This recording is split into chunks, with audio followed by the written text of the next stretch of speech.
welcome in the online classes of biology. So this class is for the revision of our remaining topics. So as you know that we are discussing about lesson transportation, and today I am going to tell you more about this chapter. In our previous lecture we have studied about functioning of heart, or we can say mechanism of heart functioning. And now today I am going to tell you about double circulation. Double circulation. As I told you in my previous class that the blood goes from heart into the lungs and then coming back to the heart and then goes to all different parts of the body. So the way of blood has been given 2 times from the heart. The blood has to flow 2 times from the heart only. That is why, because it flows double times from the heart, from the right auricle and then from the left auricle also, that double pathway is known as double circulation of blood from the heart. Other than this, the circulation may be of 2 types, pulmonary and systemic. This double circulation may be of 2 types, which is pulmonary circulation and next one is systemic circulation. There are major differences between these two, pulmonary and systemic circulation. Like pulmonary circulation is a very shorter circulation, whereas systemic circulation is a larger circulation. Other than this, pulmonary circulation occurs between heart and lungs, and systemic circulation occurs between heart and different parts of the body. So that is why this two circulation happens in the heart within the same time. That is why the circulation in higher organisms is known as double circulation, and circulation in lower organisms may be vary from organism to organism. That is all about double circulation. Now coming to the next topic of today, which is blood pressure, which we are going to study today is blood pressure, or in normal language we used to call it BP. So blood pressure is the pressure which is exerted on the blood from the heart. When heart pumps the blood out, it presses it out with the pressure, and that pressure is known as blood pressure. And blood pressure is measured by an instrument which is known as sphygmomanometer. Other than this, blood pressure has 2 limits, SBP and DBP. That is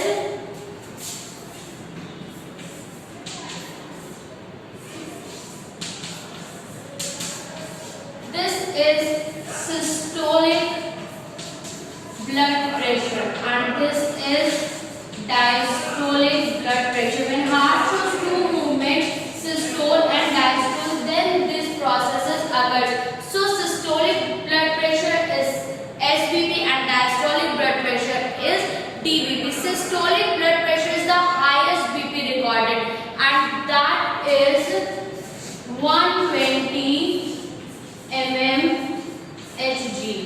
And diastolic blood pressure is the lowest BP recorded, which is 80 mmHg. So if you want to know the normal blood pressure of a healthy adult, so normal blood pressure is equal to SBP upon DBP, which is 120 upon 80 mmHg. So this is the normal blood pressure of a healthy adult human being, which is 120 upon 80. And now, if the limit causes exceeded, if this limit became forward, then the diseases occur, which is known as hypertension. If the BP does not in control and goes above than this limit, then it is known as hypertension, and if goes lower than this limit, then it is known as hypotension. So these are the 2 diseases which are caused because of the circulation of blood, or because of the blood pressure limits in our body. Now other than this, we have to discuss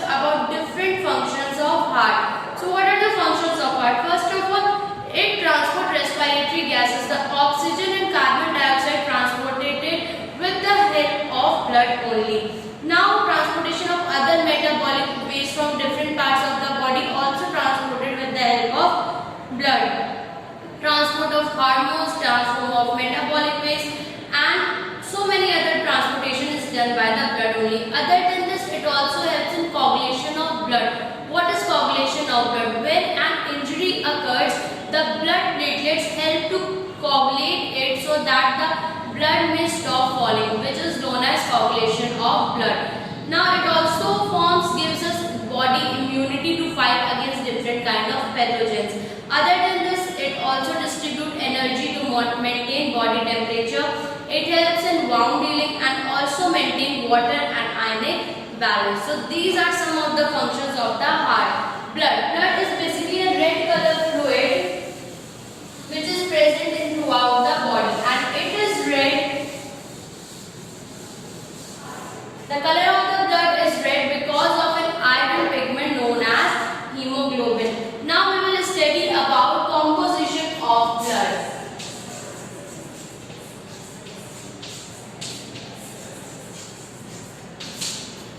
Composition of blood. So blood is formed with the help of two things, that is plasma plus blood cells. Around 45% plasma is present and around 55% blood cells are present. Basically, plasma is a watery solution which is slightly yellowish in color and which helps to form the blood combiningly with blood cells. And now when we talk about blood cells, so it is of three types. Number first, red blood corpuscles. Number second, white blood corpuscles, and number last is blood platelets. And now we will discuss about these three in brief. What are red blood corpuscles? So that is the liquid matrix which is of red color because of an iron pigment called hemoglobin, and because of this hemoglobin only the blood formation is red in color. And the blood cells which are formed by red blood cells have a long lifespan which is about 120 days. It can live around 120 days, and it helps in the exchange of respiratory gases, and with the help of hemoglobin RBC also became able to transport in the respiratory gases. And if this RBC count became down, that is red blood cells became less in our body, then the disease occur which is known as anemia. And if this RBC increase in our body, then also the disease occur which is known as polycythemia. Other than this, when we talk about white blood cells, so they are lesser in number in comparison to the red blood cells, and the RBC count is just 8,000 per millimeter cube. And if this WBC count became less than the normal, then the disease occur which is known as leukopenia. And if it increases in our body, then also a disease occur which is known as leukemia. Other than this, WBC are of different types such as neutrophils, basophils, eosinophils, monocyte, lymphocyte, and also the function of WBC is to protect our body. It helps to protect our body from different pathogens. That is why they are also known as the soldiers of the body. Now coming to platelets, these are also the blood cells which do not have nucleus at maturity, and the only function of the platelets is the coagulation of blood, which I told you earlier that when an injury occurs, any wound occurs, so they help to stop the flow of blood in our body. Other than blood, there is also another fluid or another liquid matrix which is present, which is known as lymph. Which is known as lymph. How this lymph is formed? Basically, when cells become older, they used to secrete extracellular fluid, and that extracellular fluid start depositing around the cells, and that extracellular fluid used to composite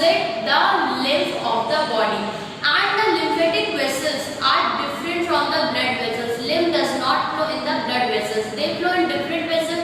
Other lymphatic system or lymph vessels are present in our body, and that is why the functions are also different. Lymph help to renewing the ECF of the body when old extracellular fluid replaced by the new ones, and it also helps in returning of proteins from tissues to the blood circulation. Also it helps in digestion of some fats and other molecules. So that is all about transportation, about heart functioning, its mechanism, and then blood and lymph.